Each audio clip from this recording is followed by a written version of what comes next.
Welcome to everyone.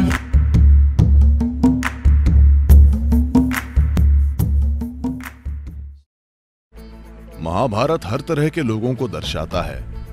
हर तरह का चरित्र जो इस धरती पर हो सकता है वो उसमें है। रावण सीधा राक्षस ताल गया और इस युवा स्त्री को देखा। उसने सोचा कि वही पार्वती है। वो उसे लेकर घर चला गया। भगवान जो भी है, अगर वो कहते हैं मैं इन लोगों की जिम्मेदारी लेता हूं, उन लोगों की नहीं, तो उन्हें बर्खास्त कर दिया जाएगा या नहीं?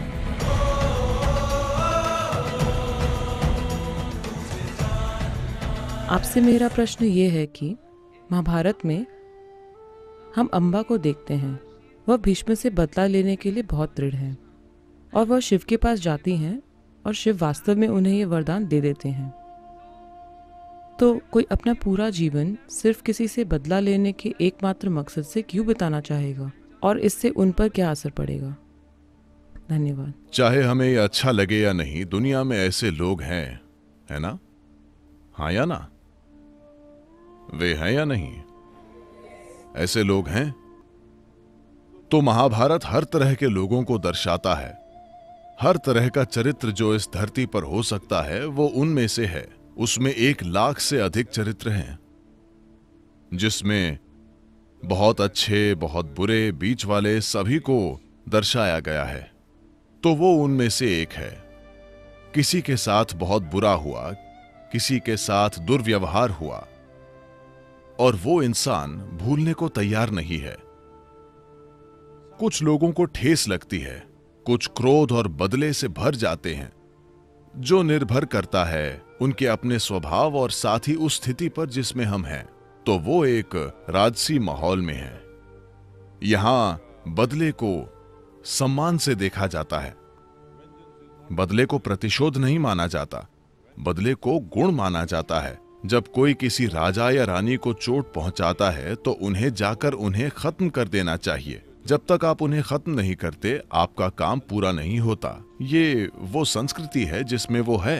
हमें इसे आज के नजरिए से नहीं देखना चाहिए, और आज की संस्कृति के हिसाब से जिसमें आप हैं। उस समय वो एक राजघराने की थी, एक राजकुमारी थी, और उनका अपमान हुआ। जो हुआ उससे उन्हें बहुत अपमानित महसूस हुआ।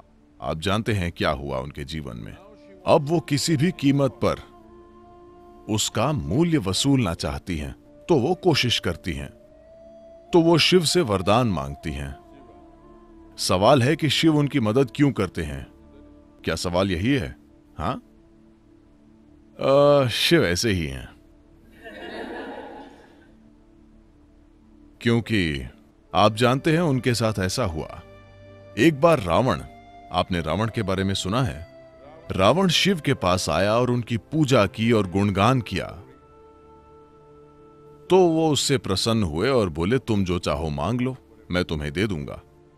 और वो आदमी कहता है, मुझे आपकी पत्नी चाहिए। शिव ऐसे ही मूड में थे, वो बोले ठीक है, उन्हें ले जाओ। पार्वती पास ही मानसरोवर में नहा रही थीं, और ये आदमी पार्वती को खोजने लगा उन्हें घर ले जाने के लिए।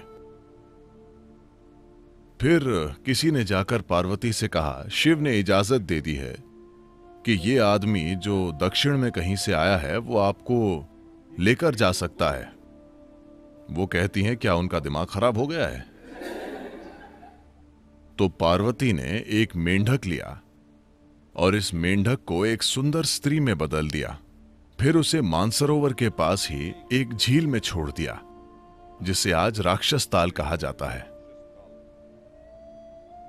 तो रावण सीधा राक्षस ताल गया और इस युवा स्त्री को देखा। उसने सोचा कि वही पार्वती है। वो उसे लेकर घर चला गया। फिर उसे एहसास हुआ कि वो मेंढक से बनाई गई है, लेकिन वो मंडोदरी थी, इसीलिए उसे मंदोदरी कहा जाता है, जो मेंढक से बनाई गई है। लेकिन वो सुंदर और अद्भुत स्त्री थी, इसलिए वो उसकी रानी बनी और वहीं रही। लेकिन उसकी फिर से किसी की पत्नी को हड़पने की इच्छा उसे अयोध्या ले गई। आप जानते हैं, आप वो सारी मुसीबत जानते हैं, वो दूसरा किस्सा है। लेकिन आपको ये समझना चाहिए कि जिसे आप परम शक्ति या ईश्वर कह रहे हैं, वो भेदभाव नहीं कर सकता, है ना? हेलो? अगर भगवान कहें, जो भी भगवान हैं, अगर वो कहते हैं मैं इन लोगों की जिम्मेदारी लेता हूं और उन लोगों की नहीं, तो उन्हें बर्खास्त कर दिया जाएगा या नहीं? हेलो? बर्खास्त करेंगे या नहीं? क्योंकि मूल रूप से ये एक रिस्पॉन्स है, एक असीमित रिस्पॉन्स। जब कोई चीज हर किसी को रिस्पॉन्स देती है, अगर उनकी चीज सही है, फिर हम कहते हैं कि ये ईश्वर है। अगर वो सिर्फ मुझे जवाब देती है, आपको नहीं, तो ये ईश्वर नहीं, ये मेरी पार्टी है ना? हेलो? तो जब रावण ने एक महान भक्त की तरह उनकी आराधना की, तो वो बोले जो चाहे मांग लो, मगर उस आदमी में सभ्यता होनी चाहिए थी। लेकिन उसमें ऐसा कुछ नहीं था। उसने कहा मुझे आपकी पत्नी चाहिए। वो कहते हैं ठीक है, उन्हें ले जाओ। तो उस संदर्भ में वो शिव के सामने जलती है और वो एक के बाद एक तप करती है, खुद को कठोर मुश्किलों में डालती है और कहती है मैं बस इस आदमी को मारना चाहती हूं, मुझे वो शक्ति दीजिए। वो कहते हैं ठीक है, ले लो। लेकिन इसका मतलब ये नहीं कि वो आपको खुशहाली की ओर ले जाएगा। एक आदमी गाड़ी चला रहा था मेक्सिको में, और गैस खत्म हो गई। फिर वो पैदल चलने लगा। वहां उसने एक मठ देखा जहां भिक्षु बहुत कम साधनों में गुजारा कर रहे थे। वो बोला मेरी कार में गैस खत्म हो गई है, कुछ कीजिए। तो भिक्षु ने कहा देखिए हमारे पास यहां कुछ और नहीं है, हमारे पास कार नहीं है, गैस नहीं है, लेकिन मैं आपको खच्चर दे सकता हूं।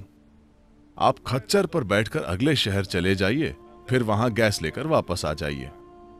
बस बात इतनी है कि हमने खच्चरों को इस तरह सिखा रखा है कि आप उस पर बैठें तो आपको उसे मारना नहीं है, वो सब नहीं करना। आपको सिर्फ कहना है प्रभु की कृपा है, वो चलने लगेगा। जब आप उसे रोकना चाहते हैं तो आपको कहना है आमीन, वो रुक जाएगा। तो वो उस पर बैठा और बोला प्रभु की कृपा है। वो चलता रहा, चलता रहा, चलता रहा, पूरे दिन सफर किया।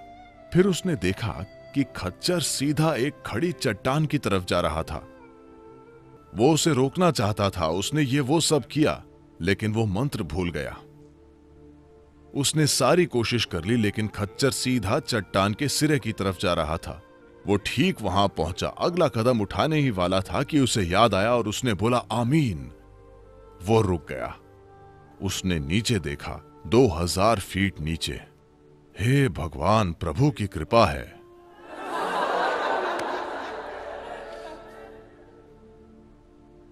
ऐसा होता है ना?